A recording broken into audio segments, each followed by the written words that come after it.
Hello, I'm Scott Scroggins. I'm a data scientist and analyst, and I wanted to show you my latest project, which is all about calculating recommended stock. So whether or not you've realized it, you have been interested in this question at some points in your life. Think about a time, for example, you maybe hosted a dinner party and you were in charge of getting enough food, but you realized you got way too much food, way too much food, too much to give away.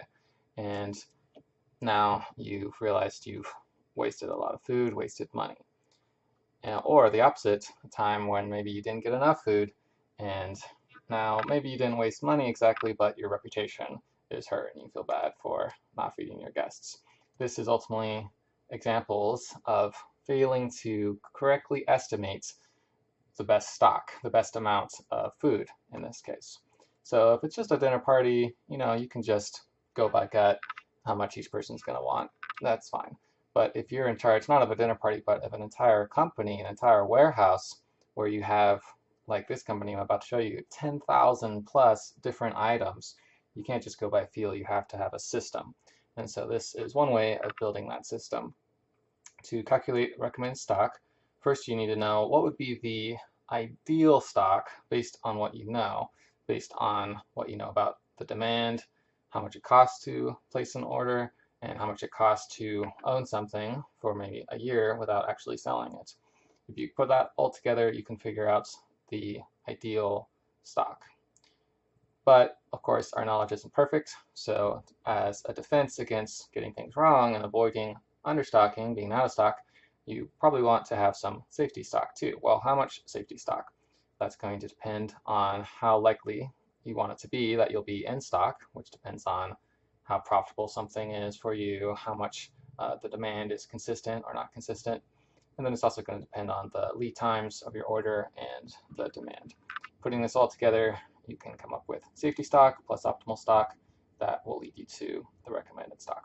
So in this notebook, which is free to view or copy, download, I show what are for me the 8 steps of calculating recommended stock.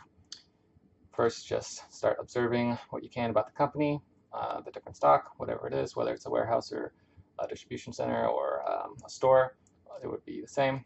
Then you start calculating what are your most valuable items, what you call A-class items. And this is kind of a strange thing, but A-class items, even though in this company and in many companies it's about 20%, even less here, of the items that are sold, they account for 80% of the profit. This is the 80-20 rule, maybe you've heard about that.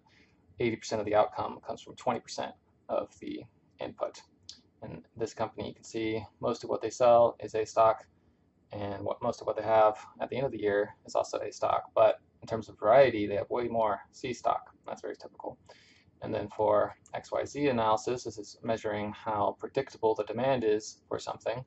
Again, we see the most predictable things are generating most of the profit and are most of the things sold and most of the current stock. But again, the least predictable things, the things that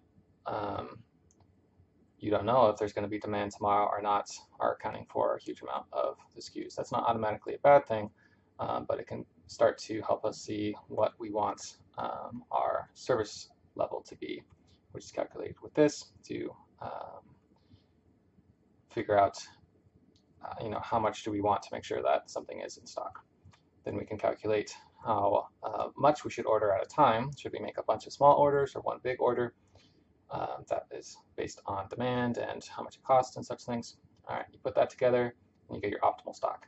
This company, which is just a fictional company that sells beverages, has way too much overstock. They have way more stock than would be ideal.